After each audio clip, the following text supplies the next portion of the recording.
Good morning, everybody. Oh, there we are. Good morning. Good morning. Let's get right in to the Chumash, Parshas Nitzavim. Monday, the 22nd of Elul, September 15th. Let's jump in. Leman Hakim Oischa Hayom Loy La'am. In order to establish yourself today as a nation. V'hu yilachal elikim.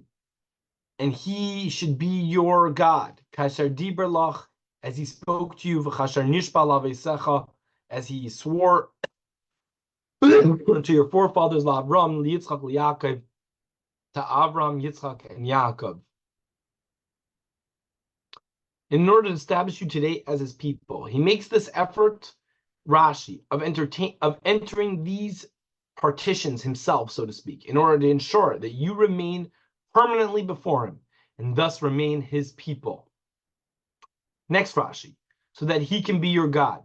Since he spoke regarding you and swore to your forefathers that he would not exchange their descendants for another nation, he is binding you with these oaths, so that you not antagonize him, since he is unable to separate himself from you.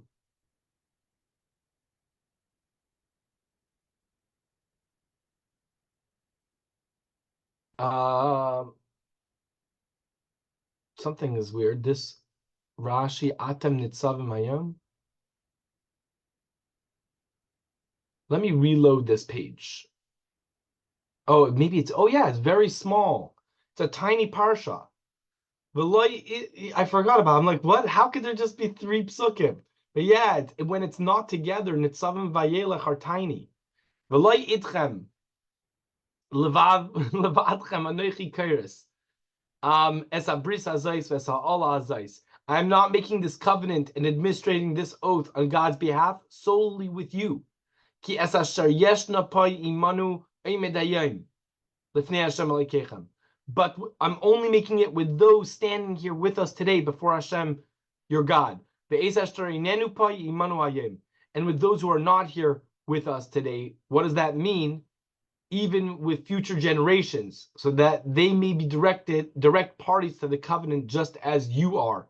And this is exactly how we are part of it, because it says ve'es asher einenu pai hayom, those that are not here today.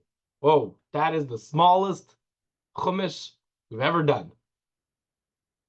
All right, new chapter in Tanya, number 16, continuing in theme of tzedakah.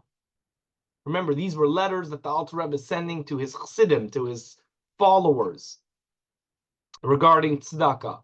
And I don't think it says la'an shekihilis v'chulu. We don't know which community he was sending this letter to, but he was sending it to let's read this note. Maybe it will give us some insight. But the Alter Rebbe was continuing to give letters to his chassidim, which were in Europe, about giving tzedakah, especially to funds in Eretz Yisrael.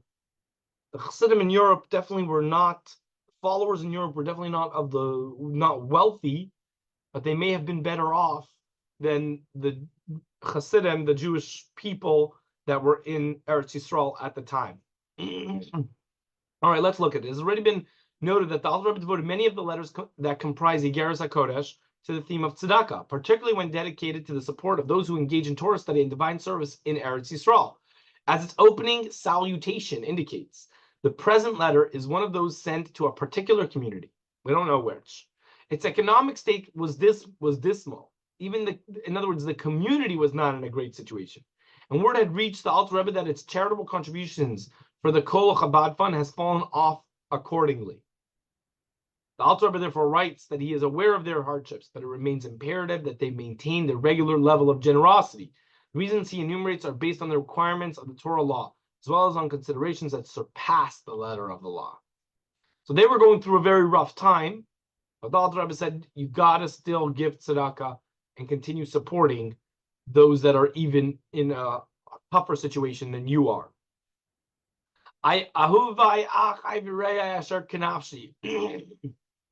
My loves, my brothers, my friends who are like my soul. The hardships of these times are not hidden from me. Asher nistaldala haparnasa, in that the means for earning a livelihood have declined. Ubefrat hayeduyim li mimachanayim asher mota yodam, what has been told to me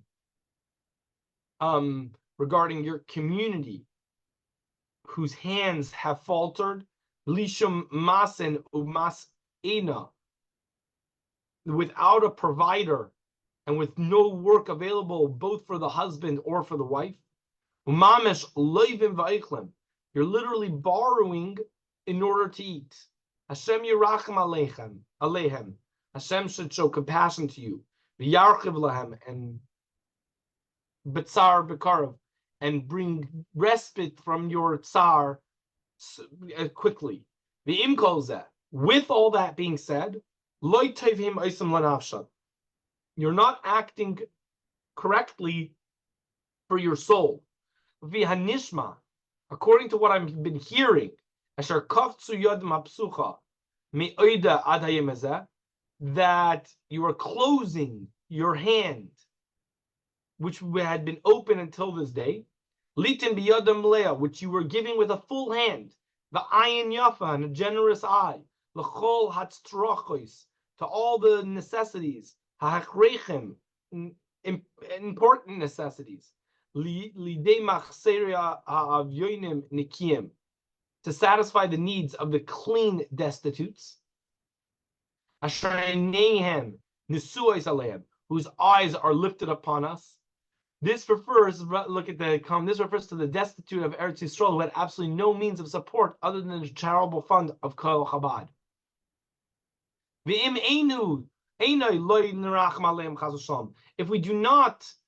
If we will not take pity on them, Chas v'shalom, mi yarachem aleim, who will take pity on them? V'chai achicha imach ksiv, it's written, and your brother shall live with you. V'loi amru, oh, chayecha kaidam. Ella kishabiyad echad kitain shamayim. Where does the Gemara say chayecha kaidam? That's in a scenario. It says that your life comes first. That's in a scenario where you have one drop, one thing of water, and it's either you will drink the water and you will live, or they will drink the water. Your friend, your brother, will drink the water and they will live. And the Gemara discusses who should have it. And it says, Chayecha kaidmin. Your life comes first. Why is it not a case like that over here? Shehu davar hasheva lishneim.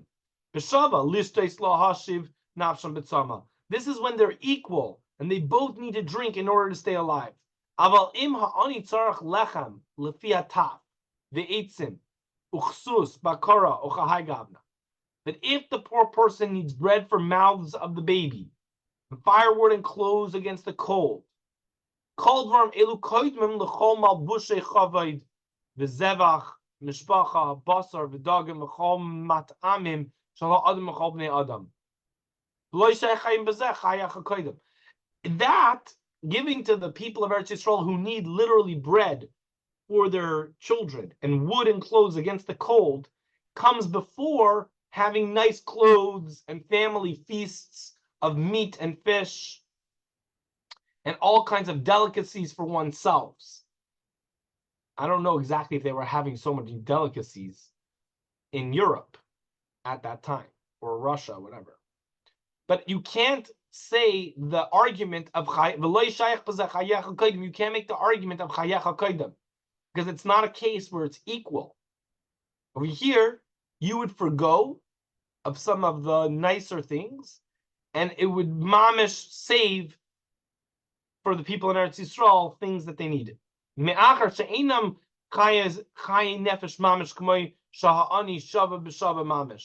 they're not really essential to life like the poor person needs. As is discussed in the Durham Daf Pei. That is the shortest 9-10. I don't think that's the shortest chitas ever. The Tehillim for today, chapters 106 and 107. The Hayom Yom for today. Hasidic doctrine demands that before reproving another, one must pare his own fingernails. Before you start scratching somebody else and telling somebody off, you need to make sure your nails are cut. What is the nails? In order not to gash the other.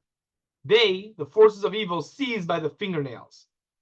Every stab is klippa and sitra achta. After the nails are pared, there must be laving the hands, as explained in Chassidus, calling forth intellect into emotion. So before we start telling people off and scratching them, we got it poking at them, make sure our fingernails are cut, so to speak, and our hands are cleaned, and then we're able to tell another about